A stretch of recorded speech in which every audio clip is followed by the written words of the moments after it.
And the real speaker, too, and all that. The speaker. Okay. Yeah, Catherine, why don't you say 3, 2, 1, please? Catherine's doing the live stream. Okay. All right. Good morning, everyone. Good morning. Welcome. My name is Randy Callender, and I serve as the canon for mission here in the Episcopal Diocese of Maryland. I bring greetings from our beloved bishop, the Right Reverend Carrie Schofield Broadbent, who couldn't be with us this morning, but we are truly honored to welcome you here today as we gather to celebrate a very hopeful and important step forward for the people of our state. And so we are here to mark the momentous progress made this week by Maryland's prescription drug for including the medications they need to live healthy and whole lives. And so this belief is not just theological for us, it is a call to action. And so that is why the Maryland Episcopal Public Policy Network, which is a ministry that I get to oversee, and many of our faith leaders have been committed to partnering and supporting the Prescription Drug Affordability Board since its creation in 2019. And so this is about real people. You know, it's about our families, it's about our neighbors, members of our congregations, and people who should never have to choose between paying for life-saving medication and putting food on the table or keeping a roof over their heads. And so here we are just so grateful for the leadership of those in our state. We're grateful for those who are committed to the justice and healthcare leaders who understand that access to medication is not a privilege, but a necessity. And so today you will hear from many great people who have worked tirelessly to move this work forward. You'll hear from patients and advocates whose stories remind us what is at stake and why this matters so deeply. And so this progress did not happen in isolation. It is a result of a broad and faithful coalition. And so we are especially just proud to stand alongside partners like the Delaware-Maryland Synod, the Baltimore-Washington Conference of the United Methodist Church, the Baltimore Jewish Council, and many others who have joined in this shared commitment to the common good. And so today we celebrate, but we also recommit ourselves, because while this is a major step forward, there is still more work to be done. So thank you all for being here and for being a part of this movement toward a more just and compassionate healthcare system for all. So thank you, and I'll pass it over to my friend Vinny. Thank you, Reverend. Let's have a big hand for Reverend Callender and the Bishop and the Episcopal Diocese of Maryland for all their support. We've been in this building now for decades doing these kind of events, but this is my favorite one because it's a celebration of a huge success. I'm Vinny DeMarco. I'm the president of Maryland Healthcare for All Coalition, and we are so thrilled to be here because on Monday, the Maryland Prescription Drug Affordability Board took some special, tremendous action to put an upper payment limit on what Maryland state and local governments pay for the drug Jardiance. You're going to hear more details, but it was a very big deal. We have a member of the board here, Professor Jerry Anderson. And staffer Spencer Dixon is here from the board. We think the board is just a wonderful institution. And I'm going to turn it over to one of my favorite people in the whole world. But first, if you don't mind, delegates, if you could move a second, I would love the cameras to look at that for a second. I would love it if everybody could just focus on those numbers. Those numbers are what this means. What the board just did as of January 1, 2027, will save state and local governments at least $320,000 a year. Right off the top, savings for state and local governments. We did an analysis, and Steve Ports is here, a consultant who did this for us, that when, as you'll hear, the board can then help everybody, maybe a year after that, it will save Marylanders between $9 and $16 million a year. $9 and $16 million a year just from the one drug Jardiance. Then soon the board will take up Ozempic, which we've all heard of. According to the board's analysis, when the board sets an upper payment limit for Ozempic, it will save state and local governments $5.8 million per year. A year later, when it could help all Marylanders, it will save Marylanders between $113 and $165 million per year. Just the one drug. So that is why this is something to celebrate. And I have the greatest honor here to introduce a woman who was the lead sponsor in 2019. And those of us who worked on this bill did a lot. We built a coalition, and I want to thank Emily Baldwin from Arnold Ventures for all the financial support for our work and this event. And we did a lot of things that were smart. But I want to say to you all right now, the smartest thing we ever did was spend the whole year, Catherine Kirk Robbins and myself, talking to then just delegate Jocelyn Pena-Melnick. She had lots of questions. She did not say yes right away. She did not say no right away. And as Catherine will tell you, we spent a lot of time researching her questions. And we were thrilled when she said yes. Nobody did more in 2019 than Delegate Jocelyn Pena-Melnick to get that original bill passed. And the subsequent expansion bill, we'll talk about all that. But we are so thrilled that she's speaker now. Yeah.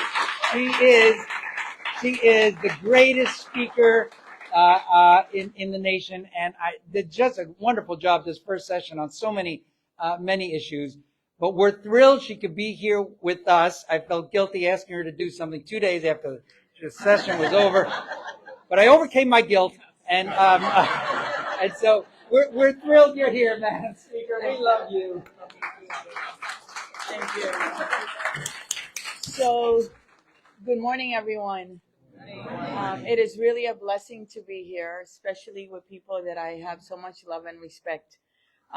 Vinny, thank you for that kind introduction. And while you regularly give me so much credit for our work together, it has always been a collaboration. Thank you for your years of dedication and service to making Maryland, the healthcare here more accessible, affordable, and available to everyone. And I just want to take a minute to say how truly blessed we are. You are honest to God, and I mean this in a loving way. The little Energizer Bunny who does not give up. You know, like he'll call you, he'll email you, he comes to the office. Like, but you know what? It is truly, you're doing it for the right reasons. And there's so many lobbyists that get paid a lot of money to push different policies. But the policy that you're pushing, and it's the right one, and you do it from your heart, which is why I told my staff, you know, he wants to see me, give him a date. He wants to talk, give him a date, you know, but he's already called 5 times. You saw him 5 times already. I said, it doesn't matter, you know, it is the right thing to do. And I have to say how you're leaving such an amazing, amazing legacy. And to my colleagues that are behind me, you know, you hear so much about what's going on right now at the federal level and how divisive we are. We in Maryland make it work, and we're civil. And we have really true dedicated public servants right here. These women right here, all 4, and women, by the way, that I truly love, you know. And they are really people that when I'm no longer in the Maryland General Assembly, that I love to stay in touch because your values are my values, and I have so much respect for you as well, and everyone here, because it takes a village. When we propose, you propose, not me, the creation of the Maryland Prescription Drug Affordability Board in 2019, at first I was a little bit, just a little bit nervous because we have never done it. And we have always heard about how the federal government is the federal government who should do it. And we were going to get sued, and we did get sued for the other bill that we passed, but it was worth it. And people thought that it was just a radical concept. Nothing could be further from the truth. We were talking about something supported by 80% of the public and backed by a coalition of more than 450 organizations in Maryland, all of you. The church, you know, nonprofits, all of you, and as such a diverse coalition as well. Almost everyone has experience with the heavy burden of drug prices, the heavy burden of drug prices, how it can impact a family, how it can impact your health. That you have to make those decisions every month, whether you pay your rent, whether you buy food, or whether you buy your medication. And that is really a decision that so many people make in our state and in our country. And when we look at other countries, we're supposed to be the most developed country in the world. And they're doing it so much better than us with better outcomes. It's shameful. So increasing access to healthcare has been my passion for a long time. In fact, one of my few regrets about becoming speaker was having to say goodbye to my beloved Health and Government Operations Committee, which is now called Health, but it has an amazing, amazing chair, and Delegate Biden and vice chair. We pass a lot of bills in the General Assembly, hundreds of them every session. I sponsor and have passed more than 100 bills in a very humble way. But let me tell you something, the creation of the Prescription Drug Affordability Board is the one that I'm most proud of. Okay, and I mean that sincerely. The genius behind Maryland's first in the nation Prescription Drug Affordability Board is that it saves money for both the patient and the state, as you saw clearly illustrated in the chart. It puts reasonable limits on what drug companies can charge for medications that we need to live and to survive. The fact is that healthcare is not just one of the most fundamental needs as human beings. It's also one of the most complicated issues we face as legislators. That's why one of the first things I did when I became speaker was to reorganize our committee structure in the House by removing government operations from the Health Committee, because health deserves to have its own standalone committee. We need to be intentional about it. And I know people wonder, what in the world are you doing, woman? Well, I want us to be alone, to focus just on health. And speaking of the House Health Committee, I really honestly want to say that although I feel sad that I'm no longer the chair, I sleep well at night knowing that you are the chair. And I mean that, okay? Few people care more, have done more to improve our state's healthcare system than my dear friend and colleague, Delegate Bonnie Collison.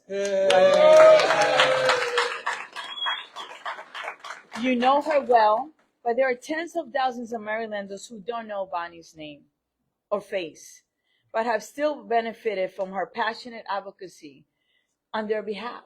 And I want to take care of that today.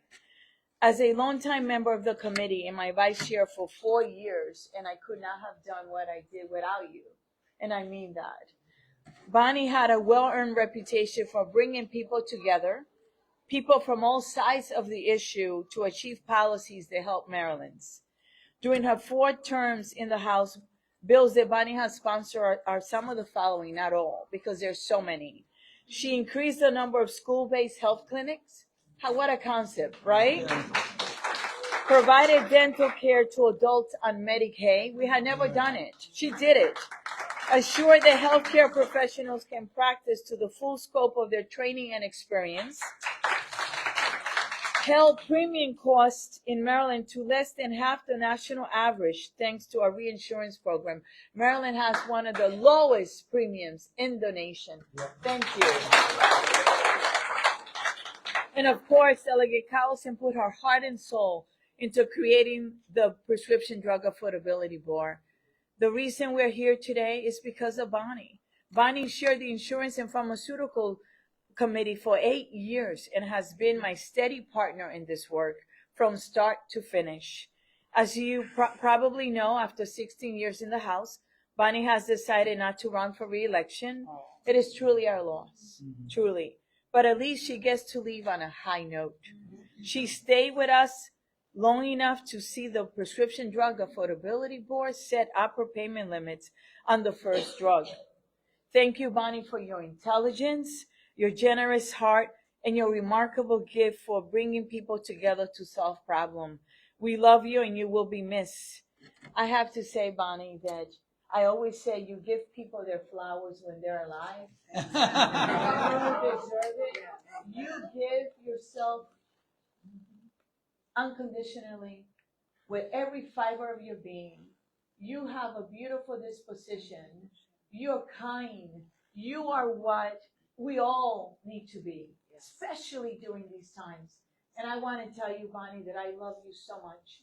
That you are, I admire you and will admire you forever, Bonnie. That you're one of the people, as I get up in the morning and I decide how am I going to show up, you shape how I show up, and I love you. Beautiful. So much. And I know I have a lot more here to say, but I just want to say that to the Prescription Drug Affordability Board, the work you're doing is setting the tone for the entire nation. I want you to know that it is so important, and that I am grateful for the work you do. And I want you to know that we do not take it for granted in the legislature, that we have your back. I have your back. All right. And if you need anything, I don't say what I don't mean, but just call me and I will give it my absolute best to be a true partner and help you achieve what you need to achieve. Thank you so much, everyone. I appreciate you. We love our speaker.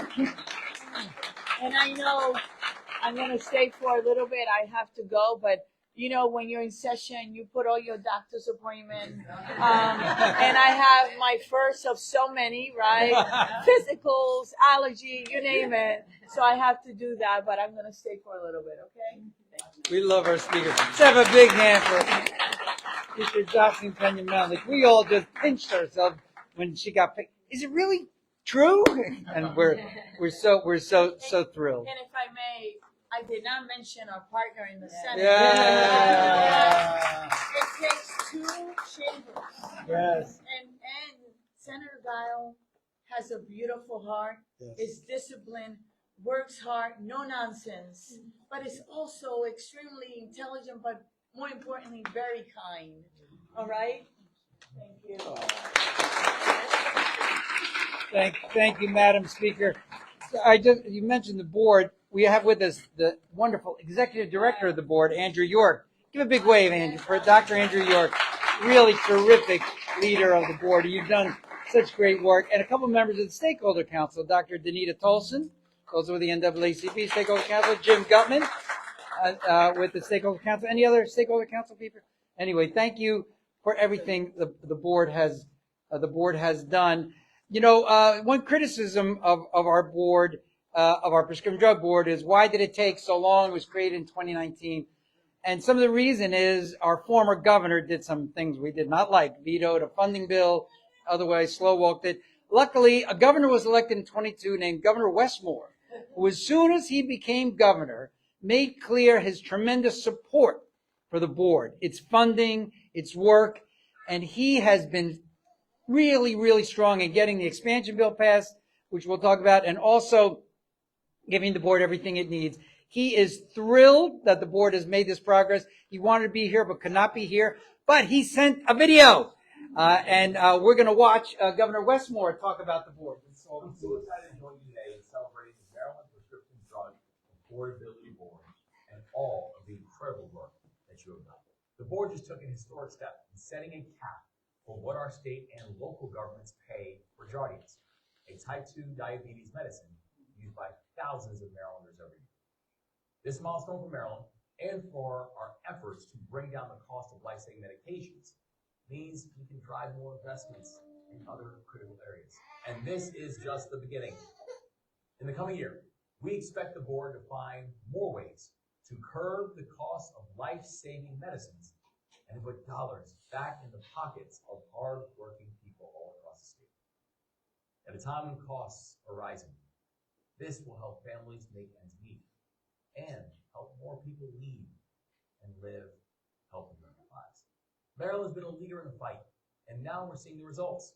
So congratulations to the board, to our speaker and Senate president, and to the lead sponsors of the 2025 PDAB fight.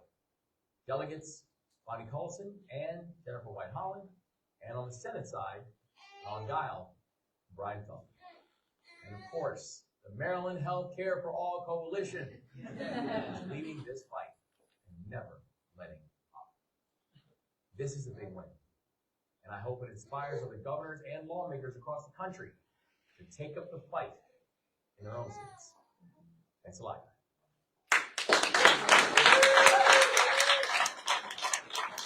We love our gov. Let me quote Governor Westmore. This is a big win. It certainly is. And as the speaker said, it could not have happened without the big support of the people you see here with us. And I want to start by introducing now the new chair of the Health Committee, who when I heard that she was going to be chair, I was thrilled. We were thrilled when she was first elected in the district. We didn't know she could win, and that was great. And we were so excited that she was in the legislature and really been supportive of all the work on prescription drug affordability, healthcare coverage, and so much else. And now that she's the chair, she's going to be in a great position to move healthcare issues forward. And we're thrilled to have with us Chair Heather Bagnell.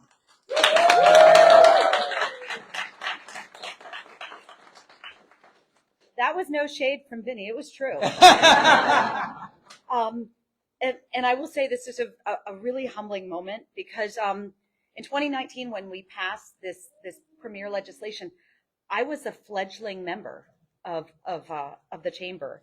I was new to the health committee, and I was blessed to actually be the seatmate of Chair Bonnie Cullison, who mentored me, and then Madam Speaker was also my mentor. So I came by this honestly. But I will tell you,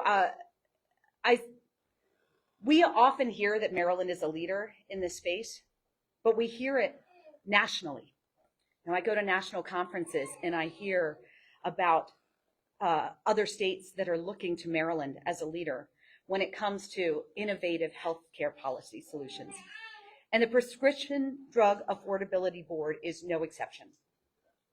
Thanks to our amazing speaker and vice chair, our state was the first in the nation to create a Prescription Drug Affordability Board in 2019. And its authority was expanded last year. We have since seen several states pass similar legislation based on the Maryland model, with Colorado this past year passing their first upper payment limit. As chair of the House Health Committee, I hear regularly about how hard it is for families to make ends meet. And the reality that these prescription drug costs are burdensome for our residents, for our government budgets, for our insurance premiums. I am so grateful to the work of the Prescription Drug Affordability Board because it empowers our state to address this issue. This state effort builds on the success from our former President Biden and the Inflation Reduction Act, which it empowered Medicaid to negotiate and lower drug costs for more than 1 million Marylanders enrolled in the program. Jardiance, which is the first drug that PDAB has voted on this week, is one of the first products selected for a Medicare maximum fair price negotiation, and for good reason. Because to give you a sense of just how egregious some of this pricing practice is, despite the fact that our country's taxpayers contribute over $430 million to basic and applied research for this medication, its manufacturers charge Americans almost 12 times as much as they charge other countries. So I am looking forward to the impact this action can have for our state and our local government health plans. And I am eager to see the exponential benefit it can provide to Maryland families when the expanded upper payment limit authority goes into effect and the Prescription Drug Affordability Board selects more medications to help our Maryland families. Thank you so much. Oh, Madam Chair, thank you. We so look forward to working with you. I'm glad Madam Chair mentioned the Inflation Reduction Act. Nobody did more to get that done than our own Senator Chris Van Hollen, who wanted to be here, could not be here. There's a quote from him in the advisory, which he makes clear how important what we're doing. And Jarvis, thanks for being here on behalf of Senator Van Hollen. We love Senator Chris Van Hollen. Let's have a big hand for Senator Van Hollen. Ladies and gentlemen, you heard the speaker talk about how great Bonnie Cullison is. You should have been there in 2019 on the floor of the House, where the first in the nation Prescription Drug Affordability Board was being discussed. And no offense, Senator Gobb, but the Senate was not doing anything at that time. But it was all up to the House. It was all up to the House floor. They were waiting for Senator Guile to get there. Until Senator Guile got there, the Senate did nothing on this. No. Don't quote me on that. On this particular bill. But on the floor of the House, where everything was happening, Delegate Bonnie Cullison had to put up with hours of attacks on this legislation that would have wilted anyone else. But we saw her do just an amazing job to defend the PDAB and make it happen. And we are so proud of her on so many issues, as the speaker said. I don't have to repeat all that. We will miss her tremendously, although we're not going to leave her alone. We're going to keep her involved. So I want to have a big hand in love for Bonnie Cullison.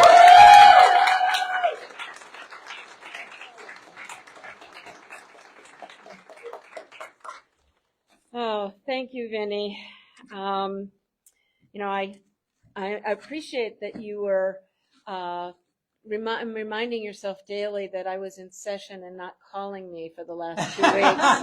But he was texting, so I was getting the updates, and I appreciate that. And then a lot of the work that I've been able to do in preparation for those several hours on the floor. Vinny and I spent many hours together looking through laws, looking through federal regulations, anticipating all of the questions that might be asked. And that's what enabled me to be successful. And I'm so grateful to Madam Speaker for everything that she said, which was, extremely humbling. But she was the one who gave me the opportunity to do that, to defend the establishment of the board on the floor and allow me to have wings in all of the things that I wanted, that I felt important and committed to over all these years. So you earned it. Thank you. I am so happy to be here among friends, among folks who believe so sincerely in the fact that healthcare is a human right, and that we as a country need to accept that and build on that and talk about ways that we can make sure that every resident of our state has that human right. It's kind of fitting that the cap of my last legislative session, unfortunately, they did it on sine die, because otherwise I would have been at that meeting, Dr. York, that they set the first upper payment limit on Jardiance on Monday. As others have said and will say, prescription drug affordability, is an issue that's near and dear to many of our hearts, and the skyrocketing costs. I can give you one statistic in just on insulin. The cost of insulin rose 1,200% over 10 years. 1,200% over 10 years. And that's just one very small example of how the cost of prescription drugs is driving up healthcare costs across the spectrum. It makes it more difficult for our state and local governments to afford the drugs that our employees need, and to offer comprehensive and affordable healthcare benefits without threatening the essential services. But thankfully, the now speaker, then Delegate Pena Melnick, she brought this legislation forward. I remember sitting in a conference room with senators and Delegate, she was Delegate Pena Melnick then, talking about why this was so important, convincing those who had reservations about how we could overcome any of the legal challenges that we might face, and that we needed to push this innovation forward, and we were able to do it. The selection of Jardiance is important as, diabetes management in all forms. Those medicines make up the single biggest expenditure in our state health plan. So this is an important step to make sure that we can help the increasingly strained budgets of our state and local governments. And then thanks to the legislation that we passed with my colleague sponsors, Delegate White Johnson, Senator Guile, Senator Feldman, in 2025, to say, once we see the benefits of setting up our payment limits, this will expand across all of the commercial markets and save what we look at to as hundreds of millions of dollars. So thank you all for being here. Thank you for your support. Vinny, thank you for your never-ending advocacy. And I look forward to the work that we're going to be doing going forward. We love Bonnie. Thank you, thank you. Well, it was a good thing that Don Guile got to the Senate. But we really were thrilled in 2025 when Senator Guile, along with Senator Brian Feldman, who's also a great leader in the Senate, carried through in the Senate a bill that expands the authority of the Prescription Drug Affordability Board, and as Delegate Cullison said in a little bit, to help everybody. It was not easy. And just as in 2019, our opponents fought tooth and nail, and there were amendments that almost weakened it. But Senator Guile said, no, this shall not be weakened. And she made sure it wasn't. And it was just such a pleasure to work with her and her then aide, Spencer Dixon, who now works for the PDAB. They both did a great job. And I just want to say, she is somebody who knows her stuff, and we're thrilled she's on the Finance Committee that deals not with this issue, but other healthcare issues. And we're thrilled she's here with us today, Senator Dawn Guile.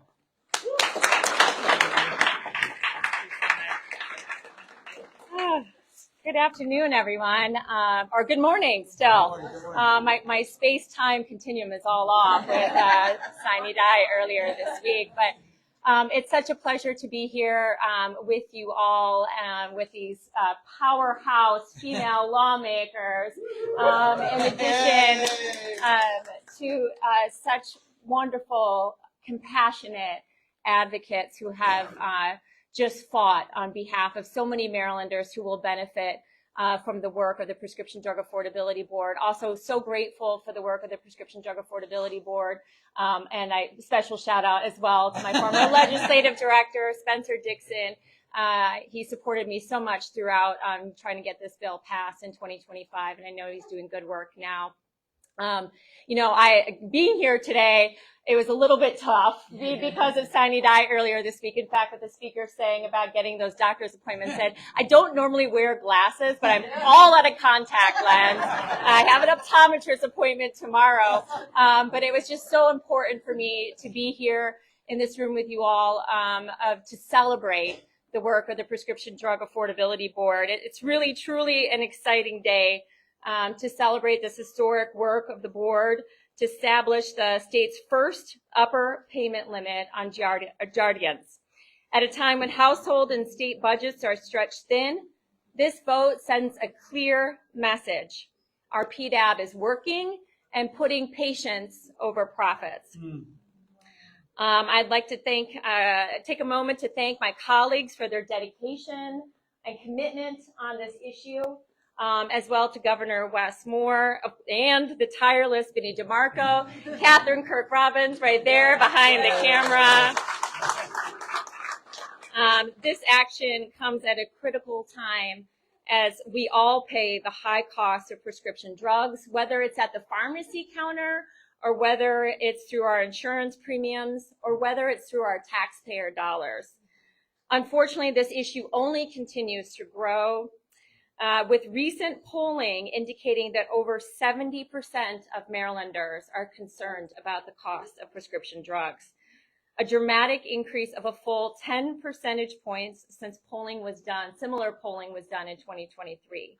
We've also seen the impact at the county level, with Howard County Public Schools having to drop GLP-1 coverage for weight management due to the escalating prescription drug costs. Because of this week's vote, our state and local governments will soon see an estimated $320,000 a year, with savings estimated to be between $9 and $16 million per year when the upper payment limit is expanded to the commercial market, meaning soon Marylanders will see real relief. At a time when people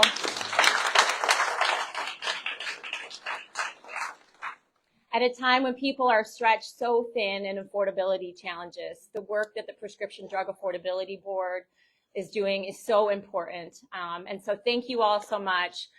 Really appreciate your good work and your support, to be in a room of so much love and celebration. And so thank you all so much. I appreciate it. Thank you, Senator. Thank you very much. Thank you. Thank you for your great leadership. And in the House, Delegate Bonnie Cullison had a partner in Delegate Jen White Holland, who I'm so thrilled is now a chair of a subcommittee. Yay, that is great. And we've got to know her well and learned what a terrific leader she is, not only on prescription drug issues and her little ones over there. Hi, Riley. She's just a great leader who cares so much about people's needs and making healthcare happen for everyone.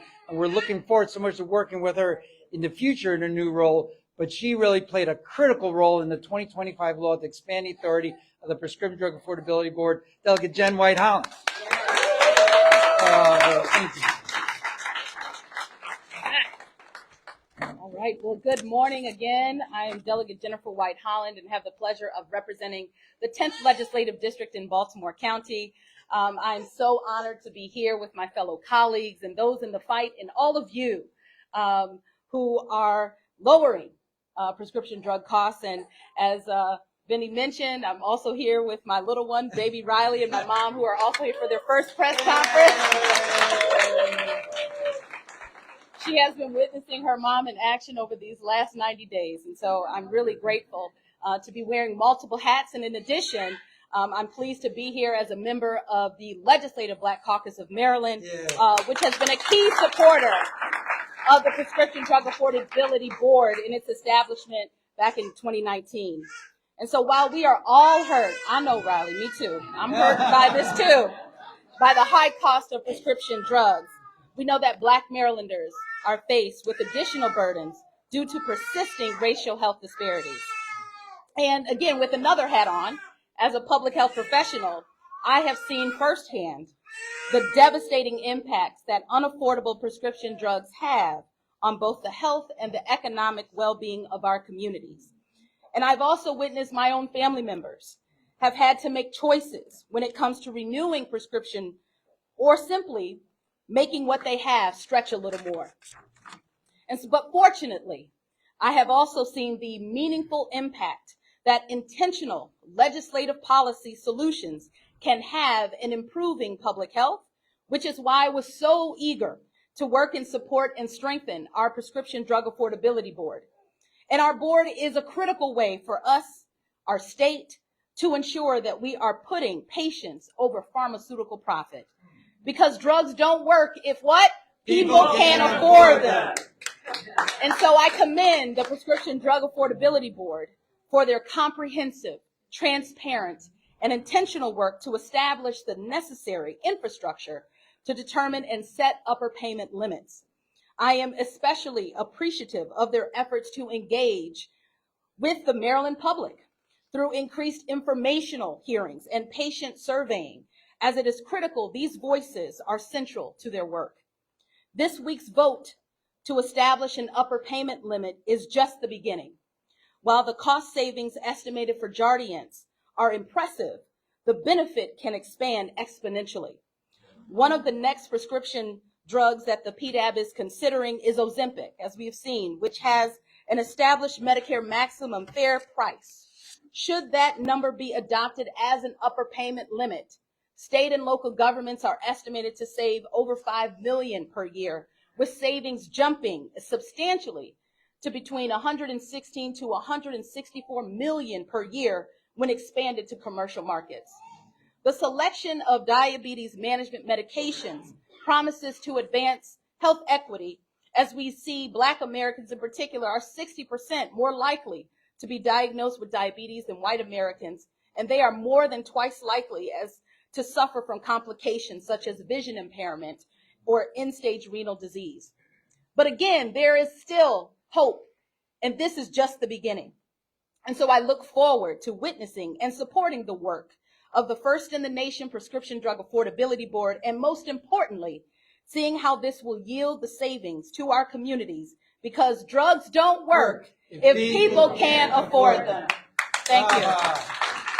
That's wonderful. Now let's bring Riley up here to say something. So thank you very much, Delegate. I want to make sure to give a shout out to the board members of Maryland Citizens Health Initiative who are here. Apostle Larry Lee Thomas, thanks for always support from the beginning.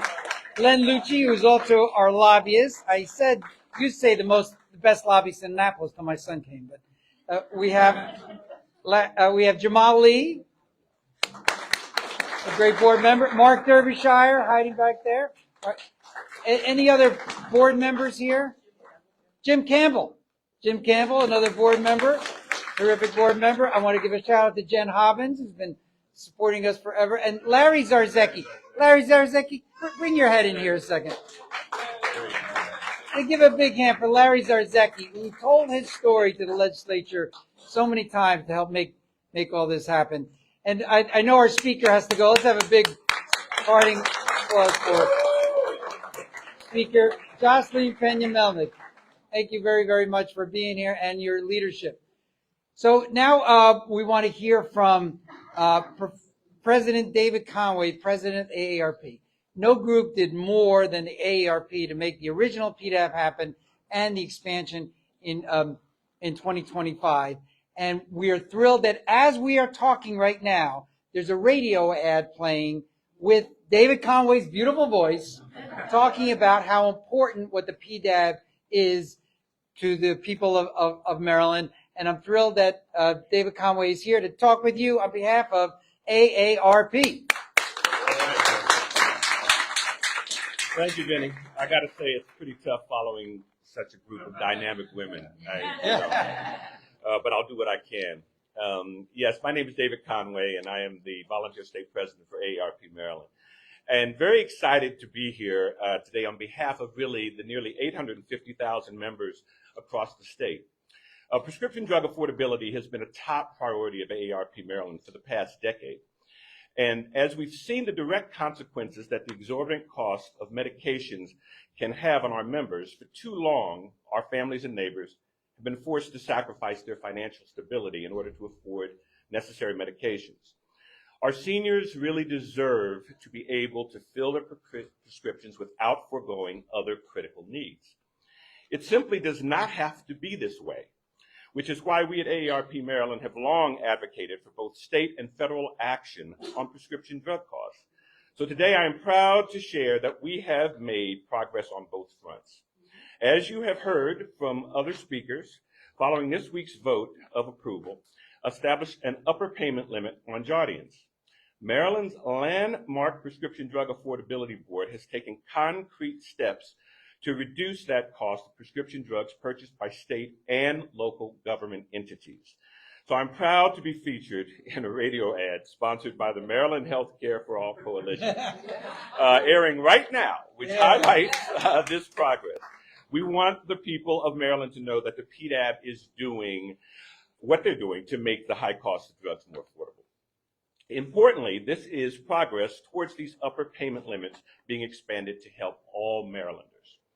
On the federal level, the Inflation Reduction Act is empowering Medicare to negotiate and lower drug costs for more than 1 million Marylanders enrolled in the program. This work has already helped many Maryland enrollees to afford Jardiance, which has an established Medicare maximum fair price with our Prescription Drug Affordability Board's recent action. We look forward to all of AARP Maryland's membership and other users of this critical diabetes management medication to soon be able to benefit from these reduced costs. Thank you. Bravo. And listen up for that ad. It's really good. I want to make sure I give a shout out to the great team at Healthcare for All. Stephanie Clapper, Suzanne Schlotman, where's Suzanne? And Jesse Haviland, our wonderful intern, and of course our consultants, Tom Waldron, the media consultant. Where is Tom? Is he still here? And of course our great lobbyist Len Lucci. And we have, of course, a broad coalition, hundreds of faith, community, labor, business, healthcare groups. See Henry Bogdan from Maryland Nonprofits, always been supportive, and Denise Gilmore from AFSCME. Now I want to say thank you, Denise, for all AFSCME has done. Because I remember in 2019, when this law was about to pass, the drug corporations tried to get AFSCME to oppose it, saying to AFSCME, if this happens, we won't sell the drug in your state and your members won't get the drug. AFSCME basically said, that's ridiculous, which it is. So thank you, AFSCME, for standing strong. And one of their members, Sean O'Brien, is on the Stakeholder Council. But thank you very, very much. And I want to give a shout out, especially since we're in the Episcopal Diocesan Center, to all the faith leaders here. All the faith leaders, raise your hand or stand up, Reverend. Thank you, all the faith leaders who are here. The faith community played a critical role, and I like to say that across the country where they can't enact the Prescription Drug Affordability Board is because they haven't mobilized the faith community. Over and over again in 2019 and 2025, when we hit obstacles, the faith community made their voice heard, and we overcame that obstacle. And that's why we always close these events with one of my favorite humans, Reverend Sandra Connor, the first woman president of the Night Ministers Conference of Baltimore and vicinity, and just an absolutely great leader. So Reverend Connor, close this up. To God be the glory. Yeah. We give a hand clap and a praise. Come on now. I know we're not a church. Come on now. Come on, let's give them some praise. See, if you at the Raven Stadium, you wouldn't have any problem. You'd be, but you're not doing it. So for me, in all things, we ought to give thanks. And one of the things we're doing today is giving thanks for a monumental event that has happened. It happened really starting back in 2017. But then it progressed really in 2019. And then it progressed even more so day by day, bit by bit, 2025. You've heard the information. You've heard all the facts about what has been going on. But we thank God for the fact that we are here today, that we are celebrating. You ought to give yourselves a hand clap. We realize that this could not have been done without each and every one of you. And we encourage you all to take this message back. If you're watching on live stream or whatever, take the message back to your family, your friends, your congregants, wherever you find yourself, so that they may also know. A lot of folk think that if it ain't me, I can get my prescription. Someone even said to me recently, I get free Medicare. I get the devil's still a liar. Your brother, your sister is being affected. You got to make sure that they understand that this is something that can benefit everybody. And so we got to take the message back so that they can, in fact, hear and understand the messaging. So again, we just pause for this moment just to thank you all for being here. We thank all the 450 people who signed up to be a part of the coalition. We thank all of the delegates, all the legislative people that are here. We thank the fact that even though the word often says state and faith can't come together, I'm a firm believer that we have proven that when faith and state come together, things do happen. We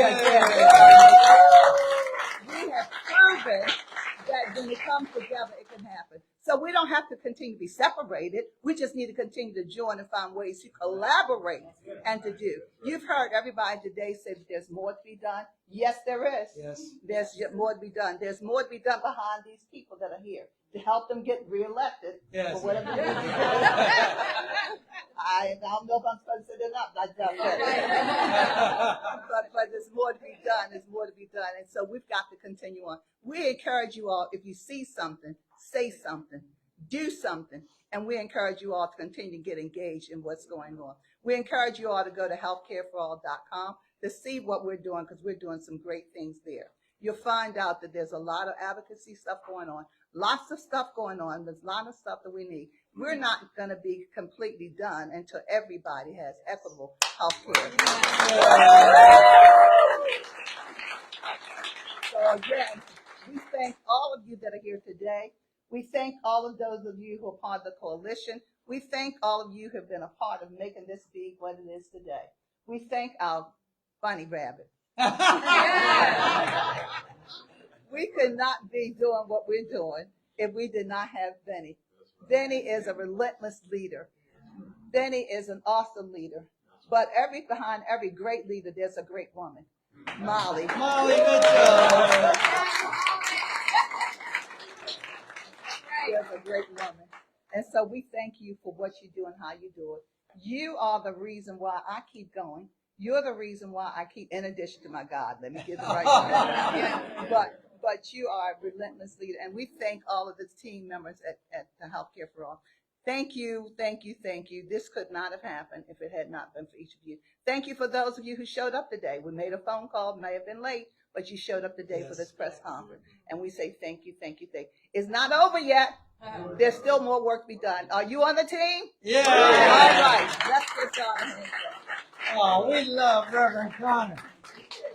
Don't we love Reverend Connor? Now we're going to break. We're going to eat. Now we have a great guy named Vernon Forward who is. Okay, yeah. We have we're going to have food afterwards by a Reverend Vernon Forward. But before that, any questions, especially from media folks? We've answered all your questions. Great. We love you all. We can all go back there and eat.